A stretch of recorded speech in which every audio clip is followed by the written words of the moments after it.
Eyo boss bano banje. Mambo vipi? Twari dukumburanye. Bimeze biti. Okay. Episode ni gatatu. Ibintu byose biryoshye bimeze neza. Ese murahari? Nizere ko Queen of Tears yabakiso kandi buryoheye. Bimeze biti. Ninde? Westlife barakubwira ngo full again. Bimeze biti. Okay. Kabakiro. Hey. Nikinga cyongoreremo iyo yayo. Okay. Ati baby, I know the story. Ati kurubu namenye inkuru. I've seen the pic. Ikindi nabonye n'amafoto. Ibyo byose byari byanditse mu isura yawe.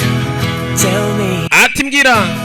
What's the secret? Ese ndihe banga that you've been hiding? Wakomeje kujumisha. Who's gonna take my? Ese ninde ugiye kunsimbura akakujyana? Ati nagakwiye kubona nabibonye biza. Nagakwiye kubona nabonye ibimenyetso. Anyway. I guess it's all. Ati ndacheka. Ibyanjye nawe birarangiye. Okay. Ati sinakumva ko nagiye kubigifina none. Ati genda cyaka kubitazarangira. Ese ndari kubimenya ne. Ese kutambwiye ndari kubimenya ne. Okay. Okay. Ati nige wachekaga ko urimba nigura inshuti yanjye uri pepe. Nari kubimenya ne. Niwigeze umbwira. Okay, you never told me. Ati pepe. You should have called me. Agakwiye kuba nibura waramamagaye. Ubwo wari wenyine. Ubwo wari unyene ngo mbe ndi kumwe nawe Mpimari. Okay. Ati mugenda kenshi. Ati niwigeze uma. Andi mahirwe menshi. Ngo nwere kuko mbikora uko nkora mu tuntu twanje.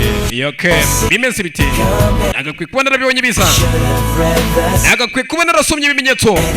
Anyway. Okay. Bimeze biti. Aka karempo ngatuye Krista. Turizeye Krista neka kugireho. Bimeze biti. Mutoto wa Butare. Umvise ngo ibutare bavukana amashuri 3 yisumbuye. Nibyo bavukana 3 yisumbuye. Ereka impamvu nukubera ko ibutare ubundi niho hahoze yine bintu by'ubuvuzi, medicine, abadokteri, yine bintu bya medicine. No kuvuga ngo rero kiriyaje abakobwa b'ibutare baragendaga bakishinza ku banyeshuri, basanga bari kwishinza ku banyeshuri b'ibutare. Hanyuma abanyeshuri b'ibutare nyine babaga biga medicine, nyine bakagera gutya bakineneka. Hano abana bakavuka babyari wabo, abana barababyari wabo badafite base. Abaza umwana w'ibutare ati niko yatese umwana wawe papa wawe yitwa nde? Umwana nyine w'umukobwa byari wabo w'ibutare atatangira ati yewe ko biri kose se yabaye dogiteri.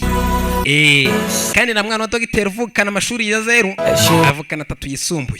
Yo mpamvu abantu b'ibutare avukana amashuri 3 yisumbuye. Icyo urwo rujijo ni ruveho. Kandi abantu b'ibutare bavukanya 3 yisumbuye ndabashuhuje nikabagereho. Bimeze biti. Okay. Akomukabenye. Krista nimba bavukanya 3 yisumbuye ufite gucekinga we. Bimeze biti. Okay. Episode gatatu. Ati nagakwiye kubona nabonye biza. Agakwiye kubona narabonye ibimenyetso nkabisoma. Guso bigeze. Okay. Ati ndacheka birarangiye. Okay. Ati nakiyumva shukuru. Ye kongera ngabo igifina none. Igifi nyene n'umuntu udafite umushiri. Umuntu nyine cyenda mu mazi mu nyanja wenyine. Ati ni gute nakumenyera wambwiye. Okay. Ni Westlife bimeze biti. Episode ni 4 ni gatatu twikomereza. Nitwa Cyotsi. Once a soldier, always commander. Okay. Ni wigeze umbwira. Okay. Ntabwo nakumva ko najye kubigifikundi. Naketse ko ari wo rukundo rwanjye rutazigera rurangira. Ese ndakumenya bite? You never told me. Wigeze umbwira. Okay. Bimeze biti. Hey. Safira mbwira utabanu b'ibutare ngo sindi w'ibutare ariko ni kukuri nawo ubwo vukanya 3 yisumbuye. Priya nujya gushaka umukino w'ibutare zabanze witonde ntago wamenya uragusanga ari murumuna wawe cyangwa umuvandimwe wawe. Bimeze biti.